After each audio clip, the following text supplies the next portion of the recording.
אני כרגע פיטרתי אותך, או אותך, אין לי צורך יותר בך. אני רואה את כולכם עומדים כרגע בפקקים, או שכבר באתם לעבודה, בזמן שאני כמובן נסעתי לטניס. זה לא בשביל להשוויץ, אלא אני פשוט לא מבין מה אתם כולכם עושים. אתם חייבים להבין, עוד 5 שנים, התפקיד שלך, אין בו יותר צורך.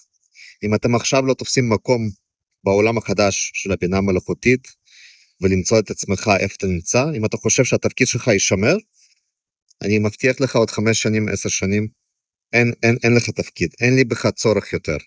אני אומר את זה עם דמעות כמובן, אבל זה לא משהו שבשליטתנו או בשליטתי.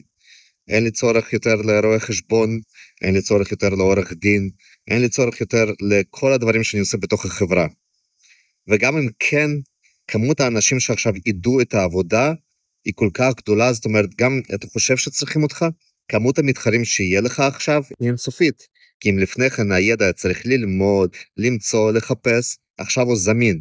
ואם לפני כן היה צריך לעשות כל מיני פעולות, אז מתחבר בינה מלאכותית עם בינה מלאכותית, וזהו, יש לך פתרון להכל, כולל ייצור תכשיטים, כולל להדפיס תלת מימד, כולל לחשוב, לא צריך גם מנהלים אם תחשבו על זה טוב. בזמן הקרוב המנהלים ייעלמו, כי הרוב יעשה על ידי בינה מלאכותית. אז נשאר רק דברים של להחליט איפה אתם נמצאים בתחום של הבינה מלאכותית. זאת אומרת, אתם צריכים עכשיו לקחת לעצמכם את הכוח של בינה מלאכותית ולמצוא את המקום שלכם, שבו לא יהיה לכם מתחרים, למרות שיהיה, אבל אתם להיות יותר טובים, יותר טוב בנושא הזה. זה קו מחשבה, אבל מתנצל שפיטרתי את כולכם.